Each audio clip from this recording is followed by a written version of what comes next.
تو اس ٹائم تک وہ گاڑی آگے اونر کے نام پر ٹرانسفر نہیں ہوتی، تو اس کا یہ سٹیٹس تھا کہ وہ گاڑی ابھی بینک کے نام پر ہے، حبیب بینک کے نام پر وہ گاڑی نکلی، ان سے انہوں نے لی ہوگی. اب وہ کس نے لی ہے، وہ عامر متین صاحب نے لی ہے یا کس نے لی ہے، یہ مجھے نہیں آئیڈیا. لیکن ایک بات ضرور ہے کہ ان کے عامر متین صاحب کے اس جو خاتون ہیں ان سے بچے ہیں، اور یہ مجھے پتہ چلا ہے کہ ان کی جو آگے ان کی کفالت کی ذمہ داری ہے یا آگے کوئی اسٹڈیز وغیرہ وہ عامر صاحب جو ہیں وہ کرتے ہیں، اور یہ ان کو کرنا چاہیے. یعنی کہ یہ کوئی اس کا یہ مطلب نہیں جی کہ بچوں کا اگر وہ خیال رکھتے ہیں تو جی وہ خاتون کے قول و فعل کے ذمہ دار ہیں. قول و فعل کا ویسے کوئی ذمہ دار نہیں ہو سکتا. آپ کو یاد ہوگا کہ جو ایاز امیر جو ہیں ان کے بیٹے نے جو کام کیا، وہ ضروری تو نہیں کہ باپ نے کہا ہو کہ بیٹے کو کہ جا کے کہ آپ جو ہے وہ اپنی بیگم کو مار دو. Coming back to the point, اب جو اس حوالے سے ایک نئی بات میں نے سنی ایک ایسے سینئر جرنلسٹ سے کہ جو اس خاتون کے کولیگ بھی رہے ہیں. بیسیکلی یہ جو خاتون ہیں فرا، یہ جرنلسٹ بھی تھیں پہلے. تو انہوں نے مجھے بتایا، انہوں نے کہا جی کہ جو نا فرا کے کوئی نفسیاتی مسائل ہیں، اور نفسیاتی مسائل اتنے شدید ہیں کہ جس طرح وہ ہوتا ہے نا کہ لوگوں کو ریہیبلیٹیشن سینٹر میں بھی کئی دفعہ داخل کرایا جاتا ہے، کسی ہاسپٹل میں رکھا جاتا ہے، کہ اس لیول کے شدید قسم کے مسائل تھے. لیکن وہ کیوں پوری طرح ریکور نہیں کر پا رہی؟ بعض اوقات ہوتا ہے ریلیپس ہو جاتے ہیں، این ممکن ہے یہ ہو، اللہ تعالیٰ معاف فرمائے کہ کسی کے اس طرح کے مسئلے مسائل ہوں. تو میرا جو البتہ اس حد تک مجھے بات کی سمجھ آتی ہے کہ یہ ہو سکتا ہے اور اس کو ہمیں ٹالریٹ کرنا چاہیے. آگے جو میرا اس پر سوال ہے وہ یہ ہے کہ اگر ایسا ہے، اور میں ان کی بات پر ٹرسٹ کرتا ہوں کہ ایسی بات ہوگی، اور بلکہ انہوں نے بتایا کہ اس طرح کے کچھ واقعات یا کوئی پولیس سے ان کی لڑائی پہلے بھی ہوئی ہے کہ جس میں وہ پہلے بڑی کام ہوتی ہیں، اچانک جو ہے نا وہ بڑی پروووک ہو جاتی ہیں، آؤٹ آف کنٹرول ہو جاتی ہیں، اور یہ بات ہم نے اس ویڈیو میں بھی دیکھی ہے. تو میں ان کو یہ کہہ رہا تھا، میں نے کہا کہ اس طرح کی صورتحال میں ہونا کیا چاہیے. آپ کو پتہ ہے کہ میں تو زیادہ ایک حل کی بات کرتا ہوں، بس یہ نہیں کہ کیڑے نکال کے تو آگے چل پڑے، کوئی ایک سلوشن بھی ہونا چاہیے. تو میری اب آگے تجویز یہ تھی، بلکہ یہ ہے کہ جو اگر ان کی فیملی ہے اس پر بات کی جائے تو اس کے حوالے سے یہ ہے کہ جو بھی ان کے بھائی ہیں یا بہنیں ہیں، اس طرح کے پیشنٹ کو جس میں اس طرح کی ٹینڈنسی ہو، اس کو گاڑی نہیں دینی چاہیے. آپ ان کو انڈر آبزرویشن رکھیں. ماشاءاللہ اچھی فیملی سے بلانگ کرتے ہیں، ایسی نہیں ہے کہ کوئی ڈرائیور افورڈ نہیں کر سکتی، تو ان کے ساتھ کوئی ڈرائیور ہونا چاہیے. اب جو بہن بھائیوں میں یا فیملی میں کوئی اس طرح کا پیشنٹ بن جاتا ہے تو اب وہ ایک دوسروں کی ایک رسپانسبلٹی میں بھی شامل ہوتا ہے، ڈیوٹی میں بھی شامل ہوتا ہے کہ اب خدا نہ خواستہ کہ اگر وہ پولیس والا جو ہے بیچارہ وہ مر جاتا تو ہم اسی بنیاد پہ ٹارگیٹ کرتے کہ ان کے نفسیاتی مسائل ہیں. ایسی بات نہیں ہے. اس طرح کے پیشنٹ کا خیال رکھنا چاہیے اور ان کو گاڑی نہیں دینی چاہیے. ان کو کسی جگہ پر بھی ایک ان گارڈیڈ نہیں بھیجنا چاہیے. ان کے ساتھ کوئی نہ کوئی ایک ان کی حفاظت کرنے والا، ان کو کنٹرول کرنے والا ضرور ہونا چاہیے. تو ناظرین، ایک تو یہ ہے اس واقعے کے حوالے سے میں نے کہا کہ آغاز ہی ادھر سے کر لوں، کیونکہ بہت سارے لوگ کہہ رہے ہوں جی تسی اپنی برادری کی گل آئی ہے تو تسی کر نہیں رہے. تو یہ ہے یعنی کہ میری ایک رائے ہے، یعنی کہ اگر آپ کا کوئی اختلاف ہے، آپ لاجک کے ساتھ ضرور اختلاف کا رائٹ رکھتے ہیں. یہ بس اندازوں پر نہیں جی کہ تساں فلانی گل کی تھی تو تساں اپنی برادری کی گل کی تھی. یہ میری اوپینین ہے جو کسی کے بارے میں بھی ہے، یا اگر کوئی اور بھی بندہ ہو ایسا اس طرح کے مسائل ہوں، ان کو خیال رکھنا چاہیے. بلکہ ایک اور مجھے مثال یاد آ گئی، وہ جو نور مقدم والی ہے، اس کے کیس میں فیملی نے کہا تھا جی کہ وہ جو لڑکا ہے وہ سائیکاٹک ہے. وہ جو جعفر ہے یا جعفر صاحب کا جو بیٹا تھا جس نے اس لڑکی کو قتل کیا تھا، اگر یہ بات درست تسلیم کر لیجئے، ایک تاثر تو یہ تھا جی کہ یہ اس لیے کیا جا رہا ہے کہ اس کی سزا میں کوئی کمی ہو جائے، لیکن اگر ہم مان لیں کہ وہ واقعی سائیکاٹک تھا، اس کے کچھ اس طرح کے نفسیاتی مسائل تھے، تو یہ بھی فیملی کی ذمہ داری تھی کہ اس کو اکیلے نہ چھوڑیں کہ وہ دوسروں کی زندگی کے ساتھ کھیلے. ایسا نہیں ہونا چاہیے. تو ہم آگے بڑھتے ہیں. دوسرا جو ہمارا ٹاپک ہے وہ جنرل باجوہ کے حوالے سے ہے کہ کل جو مجیب الرحمان شامی صاحب ہیں، انہوں نے شاہ زیب خانزادہ کے پروگرام میں بات کی. انہوں نے کہا جی کہ ہماری جنرل باجوہ کے ساتھ میری اور محمد مالک کی، یعنی مجیب الرحمان شامی اور محمد مالک، ان کی جنرل باجوہ کے ساتھ ملاقات ہوئی ایک شادی کی تقریب میں، اور جنرل باجوہ جو ہیں انہوں نے ادھر کو 3 قسمیں اٹھائیں. قرآن کی قسم، قرآن ان کی جیب میں تھا وہ نکالا، اس کی قسم دی. پھر انہوں نے کہا کہ مجھے اپنی ماں کی قبر پر جانا نصیب نہ ہو، یا ماں کی قبر کی قسم، اور تیسری کہ مجھے قیامت والے دن نبی کریم صلی اللہ علیہ وسلم کی شفاعت نصیب نہ ہو. تو یہ بات کر کے انہوں نے کہا کہ 3 باتیں میں حلفیہ کہہ رہا ہوں کہ جو میرے بارے میں پھیلائی جاتی ہیں وہ جھوٹ ہیں. ایک انہوں نے کہا کہ جو ایک تحریک عدم اعتماد ہے عمران خان کے خلاف وہ نہیں لے کر آئے تھے. جنرل باجوہ کا اس میں کردار نہیں تھا. دوسری بات انہوں نے کی کہ نواز شریف کو باہر بھجوانے میں ان کا کردار نہیں تھا. اور تیسری بات انہوں نے یہ بتائی, انہوں نے کہا کہ یہ جب پی ڈی ایم کی گورنمنٹ آ گئی تھی تو اس حوالے سے تب یہ باتیں چل رہی تھیں کہ جنرل باجوہ نے مزید ایکسٹینشن مانگی ہے. انہوں نے کہا کہ میں نے کوئی ایکسٹینشن نہیں مانگی. میں اس چیز کا ایک حقیقت پسندانہ جائزہ لیتا ہوں, اور آپ اگر میرا ولاگ دیکھتے ہیں تو آپ کے نالج میں ہونا چاہیے. اور اللہ کا کرم ہے ویسے کہ میں اللہ نے مجھے اتنا اپنے اسودہ رکھا ہے کہ میں کوئی لوگوں کے کہنے کے فرمائش پر کہ کسی کے ساتھ میرے کو مقاصد جڑے نہیں ہوئے کہ جس کی بنیاد پہ میں نے اس کا دفاع کرنا ہوتا ہے. لیکن میں یہ ضرور سمجھتا ہوں کہ حقائق آنے چاہیے. یہ نہیں کہ لوگ ایک بات پر یقین کرنا شروع ہو گئے ہیں تو ہمیں جو ہے نا اسی رو میں بہیں گے تو تب زیادہ ولاگ دیکھا جائے گا. ناظرین, جو 2022 میں جب تحریک عدم اعتماد آئی اور یہ تحریک اعتماد کامیاب ہوئی 9 یا 10 اپریل کو, میں نے غالباً 30 مارچ کو میں نے ایک سٹوری کی تھی, اور وہ سٹوری میری اس بارے میں تھی کہ کیا اسٹیبلشمنٹ کا کوئی رول پلے کر رہی ہے تحریک عدم اعتماد میں. اور میں نے اس ٹائم مختلف لوگوں سے, ان ساری سیاسی جماعتوں کے لوگوں سے کہ جن کے بارے میں تاثر تھا کہ وہ اسٹیبلشمنٹ کے کہنے کے بغیر ادھر سے ادھر نہیں ہوتے, ان سے بات کر کے بشمول مونس صلاحی بات کر کے میں نے جو یہ بات اخذ کی تھی وہ یہ تھی کہ اسٹیبلشمنٹ اس طرح سے ایکٹیولی انوالو نہیں ہے جس طرح سے پہلے ایک تاثر تھا جی کہ لوگوں کو بلایا جاتا ہے, کہا جاتا ہے کہ آپ فلاں کو ووٹ دیں, فلاں کو ووٹ دیں. اس طرح کی بات نہیں تھی. اس کے بعد بھی مجھے جتنی معلومات آج کے دن تک ملی ہیں, میں پہلے ٹاک شاک میں بھی اس پر بات کرتا رہا ہوں, شاید اس فورم سے بھی میں نے آپ سے بات کی ہو, اس میں واقعی اسٹیبلشمنٹ کا کردار نہیں تھا. اب آپ کو کئی لگا کہ جی چیمہ صاحب کی گلاں کرتے ہو. بھائی اگر کسی کو اعتراض ہے آپ نے یہ چیز ثابت کرنی ہے انفارمیشن کے ساتھ. میں آج تک مجھے کوئی ایسا نون لیگ کا بندہ بھی ایسا نہیں ملا انفارمیشن دینے والا, پی ٹی آئی کا بھی نہیں ملا. پی ٹی آئی کی تو میں اس لیے بات کیا کروں کہ عمران خان جو ہیں وہ جو دن کو رات بنانے کی صلاحیت رکھتے ہیں, انہوں نے کئی بیان بھی بدلے, ان کی آڈیو بھی آئی کہ لیٹس پلے ود اٹ, ہم نے جو ہے ان چیزوں پہ یقین کیا. تو جو لوگ باقی نون لیگ کا میں اس لیے کہہ رہا ہوں کہ ان کے بھی ایک دو لوگ تھے وہ کہتے تھے جی ہمیں کیوں لایا گیا. اب میں جب چیزوں کو اینالائز کروں گا تو میں نے یہ دیکھنا ہے کہ اگر کسی کے پاس فیکٹس ہیں تو وہ مجھے بتائے کہ اس کے پاس کیا حقائق ہیں کہ جس سے یہ میں ثابت کر سکوں کہ اس میں باقی کوئی کردار ادا کر رہے تھے. ہاں ایک کردار یہ ہو سکتا ہے کہ اوورآل ان کا رول اوورآل نیوٹرل تھا, یعنی کہ وہ نہ اس ٹائم کی اپوزیشن پی ڈی ایم کا ساتھ لے رہے تھے نہ پی ٹی آئی کا ساتھ دے رہے تھے. تو اور اس میں اگر وہ ساتھ دے رہے ہوتے تو یہ چیز یہاں ہونی چاہیے تھی کسی جگہ پہ.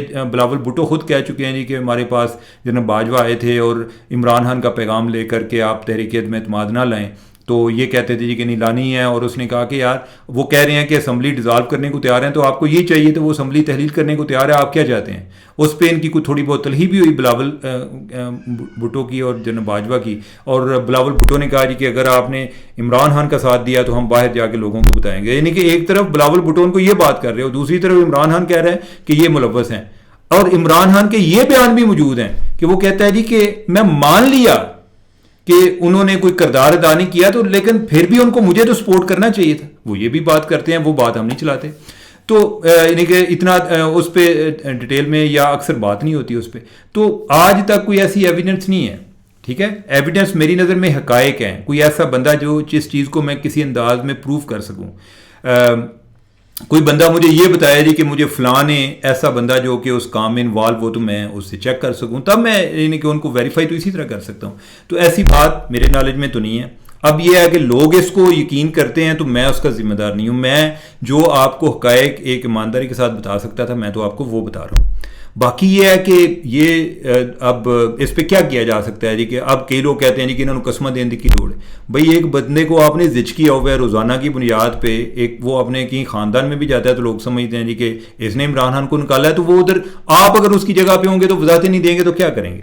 اچھا دوسری چیز جو ہے وہ اسی سے ریلیٹڈ ہے, وہ ہے ایکسٹینشن کے حوالے سے. اب یہ بات جو ہے یہ نون لیگ والوں نے پھیلائی ہوئی ہے کہ اس نے ایکسٹینشن مانگی تھی جناب باجوہ نے. اب میں اس کو اسی سے ریلیٹڈ جو میں نے بات کی ہے وہ اس طرح سے ہے کہ مارچ کے مہینے میں, مارچ 2022 کی بات کر رہا ہوں, میرے خیال کو 12 مارچ کی بات ہے یا 14 مارچ کی.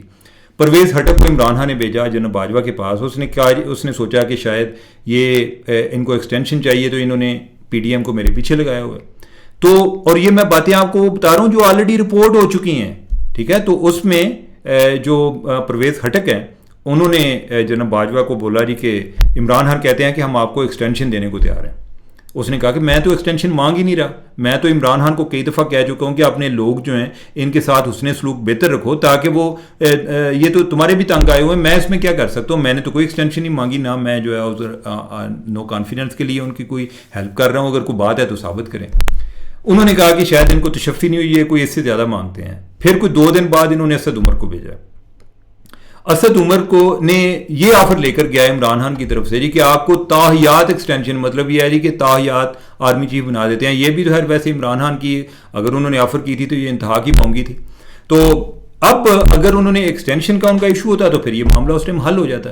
اب تیسری بات یہ مان لیجیے کہ کوئی لوگوں کا یہ آرگومنٹ ہے جی کہ وہ عمران خان پر شاید ٹرسٹ نہیں کرتے تھے, تو انہوں نے کہا کہ ان کو نکال کے تو میں پی ڈی ایم سے ایکسٹینشن لوں گا. جب تک پی ڈی ایم آئی تو اس ٹائم عمران خان کا اتنا زیادہ پراپیگنڈا وہ پھیلا چکے تھے کہ اس بندے نے مجھے نکالا ہے, اس نے نکالا ہے, کہ اس ٹائم یہ بات ہو رہی تھی جی کہ وہ 6 ماہ کی ایکسٹینشن چاہتے تھے. بھائی آلریڈی وہ اس ضلالت کے عمل سے گزر رہے تھے, تو 6 ماہ کی ایکسٹینشن سے ان کو کیا بینیفٹ ہونا تھا؟ مجھے آج تک کوئی بندہ نہیں سمجھا پایا جی کہ 6 ماہ کی ایکسٹینشن سے جناب باجوہ نے کیا کر لینا تھا. باقی رہی بات کہ 6 ماہ کی ایکسٹینشن میں انہوں نے کوئی مارشل لا لگانا تھا, مارشل لا کو بول جائے, مارشل لا اس طرح سے نہیں لگتے, اور ابھی آرمی وہ اس پوزیشن میں بھی نہیں ہے کہ مارشل لا لگا سکے. اور دوسرا آئین میں جو 18ویں ترمیم کے بعد کوئی ترامیم کی گئی ہیں, جو ججز پہلے ویلیڈیٹ کر دیتے تھے مارشل لا کو, اب جو کرے گا اس پر آرٹیکل 6 لگے گا, لہٰذا ججز بھی سوچیں گے. تو لہٰذا ایسی کوئی صورتحال نہیں ہے, اکانومی آپ کی خراب ہے, تو وہ 6 ماہ کس نے لینا تھا, ایکسٹینشن لے کے کیا کرنا تھا؟ تو لہٰذا بات جو بھی بندہ کر رہا ہو, میرے لیے امپارٹنٹ یہ ہے کہ میں اس کو کیسے ویریفائی کر سکتا ہوں. ولاگ لمبا ہو جاتا ہے, نہیں تو ادروائز میں آپ کو بتاؤں کہ یہ جو حقائق کو جاننے کا یا پرکھنے کا عمل ہے یہ اتنا آسان نہیں ہوتا جتنا ہم سمجھتے ہیں. ہم سارے اپنے آپ کو بڑے عقل کل سمجھتے ہیں, بڑے اسمارٹ سمجھتے ہیں, لیکن حقائق عام طور پہ بڑے آپ کی ایک خواہش کے برعکس ہوتے ہیں, آپ کی توقعات کے بھی برعکس ہوتے ہیں, لیکن سال ہر سال کیا صدیاں در صدیاں چلتی رہتی ہیں. ابھی اس ولاگ کا موضوع نہیں ہے, لیکن میں ہلکا سے ذکر کروں گا کہ رومن امپائر, اس کے ریلیٹڈ ایک کوئی جھوٹی افواہ پھیل گئی تھی کسی بندے کے بارے میں کہ اس نے کوئی ایک اس کی وصیت پھیلائی گئی تھی کہ جی اس کی یہ وصیت ہے.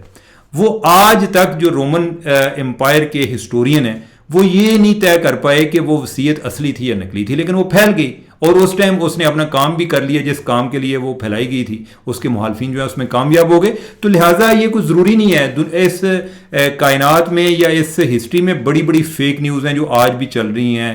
یہ جو ہسٹری ریویژنزم کا کانسیپٹ ہے وہ بھی اسی لیے ہے کہ ہم بہت سی پرانی باتیں بھی جو ہیں یقین کرتے رہتے ہیں, وہ بعد میں پتہ چلتا ہے کہ ٹھیک نہیں ہے. لیکن اگر آپ کا یہ ذہن بن جائے کہ آپ جو سوچ رہے ہیں وہ غلط بھی ہو سکتا ہے, تو آپ کو بڑے بڑے پلیزنٹ سرپرائز بھی ہوں گے, کیونکہ آپ ایک ریسرچر کے مائنڈ سے وہ چیزوں کو دیکھ رہے ہوتے ہیں.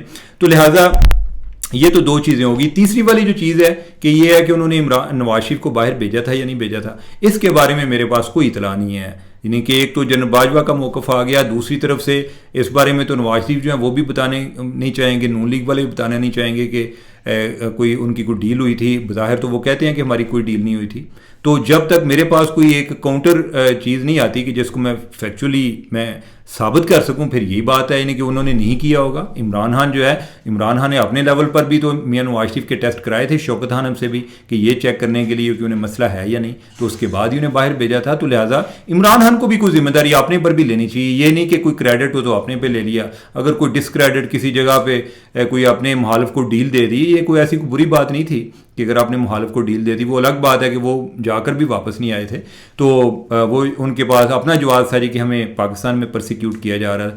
تو اینی وے یعنی کہ یہ وہ چیزیں. اور تیسری جو ہے اسی سے ریلیٹڈ چیز ہے وہ یہ ہے کہ یہ باتیں ایک تاثر یہ بھی ہے.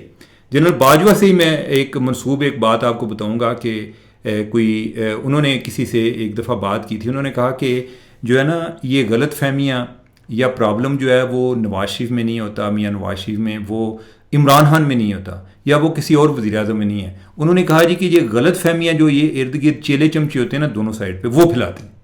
وہ آ کے بعض اوقات جو ہے وہ چیزوں کو اپنے اپنے انداز میں بیان کرتے ہیں کہ انہوں نے گل دا تو انہوں پتہ ہے مطلب ہے, ٹھیک ہے, سمجھتے کہ وہ ہو گئے. یہ جو تجزیے ہیں ادھر سے جو ہے دوسری سائڈ جو ہے وہ اتنا بادر بھی نہیں کرتی کہ ان کو چیزوں کو ویریفائی کر لے کہ آپ نے یہ بات کیوں کی ہے. تو لہٰذا وہ جو اپنے ارد گرد سے سنتے رہتے ہیں اس کی بنیاد پر وہ ایک اپنی رائے قائم کر لیتے ہیں. اور میرے پاس ویسے اس کے حوالے سے بھی بہت ساری اگزامپل ہیں. ولاگ لمبا ہوتا جا رہا ہے, میں ان ڈیٹیلز میں نہیں جاؤں گا کہ یہ کس طریقے سے بدگمانیاں بھی جنم لیتی ہیں. میرا ویسے عام طور پہ طریقہ ہے کہ میں جب کوئی انفارمیشن کلیکٹ کر رہا ہوں تو مجھے کوئی بندہ درمیان میں اپنی رائے دینا شروع کرتا ہے نا, میں کہتا ہوں کہ مجھے رائے نہ دیں, مجھے انفارمیشن دیں, میں اس کو ویریفائی کر سکوں تاکہ مجھے یہ پتہ چلے کہ کتنی آپ کی رائے ہے, کتنی انفارمیشن ہے. آپ کو یہ بھی یاد ہوگا کہ کئی دفعہ میں درمیان میں کوئی تبصرہ یا کومنٹ بھی کر کے نا تو مجھے لگتا ہے کہ شاید یہ تاثر نہ جائے کہ میری انفارمیشن, میں آپ کو کہتا ہوں کہ یہ تو میری ایک میں نے ویسے ہی تبصرہ کیا ہے, انفارمیشن یہ نہیں ہے. اب یہ ہے کہ اس چیز سے لرن کرتے ہوئے آگے جو جنرل عاصم ہیں انہوں نے جو سیکھا, انہوں نے جب وہ آرمی چیف بنے تو انہوں نے اس کے بعد میاں نواز شریف کو ایک پیغام پہنچایا اور انہوں نے کہا کہ آئندہ سے میرے بارے میں, یعنی کہ میں اب آرمی چیف ہوں, تو میرے بارے میں کوئی بھی آپ تک کوئی اطلاع لے کر آئے یا میرے بارے میں آپ کے ذہن میں کوئی شکوک و شبہات ہوں یا خدشات ہوں, آپ نے ڈائریکٹ میرے سے بات کرنی ہے. آپ باقی لوگوں سے پر ڈپینڈنٹ نہ ہوں, کیونکہ جب باقی لوگوں پر ڈیپینڈنٹ ہوں گے تو ادھر سے غلط فہمیاں جنم لیتی ہیں. اگر میں آپ کو ڈائریکٹ کوئی اگر آپ پوچھیں گے تو میں آپ کو بتا دوں گا کہ بات کتنی ہے, اس سے ہٹ کر جو ہے یعنی کہ آپ بھی ڈسکاؤنٹ کیجیے گا کہ ہو سکتا ہے کہ ایسی بات نہ ہو. تو میرے خیال شاید وہ اسی پس منظر میں تھی کہ جنرل باجوہ کے اور ان کے شروع میں بڑے آئیڈیل ریلیشن تھے میاں نواز شریف کے اور جو جنرل باجوہ کے. پھر بعد میں جو ہے کوئی ایک سائڈ سے کسی نے مزائل چلایا تو کسی دوسری سائڈ سے بھی مزائل چلے اور معاملہ جو ہے وہ بڑی تلخی جو ہے وہ دن بدن بڑھتی گئی جو کہ اب ختم ہو ہی نہیں سکتی. تو ناظرین یہ ہماری گفتگو ہے, یعنی کہ ولاگ پھر بھی لمبا ہو گیا, میں اس کو کنٹرول کرنے کی بڑی کوشش کرتا رہا. تو مجھے اجازت دیں, اللہ حافظ.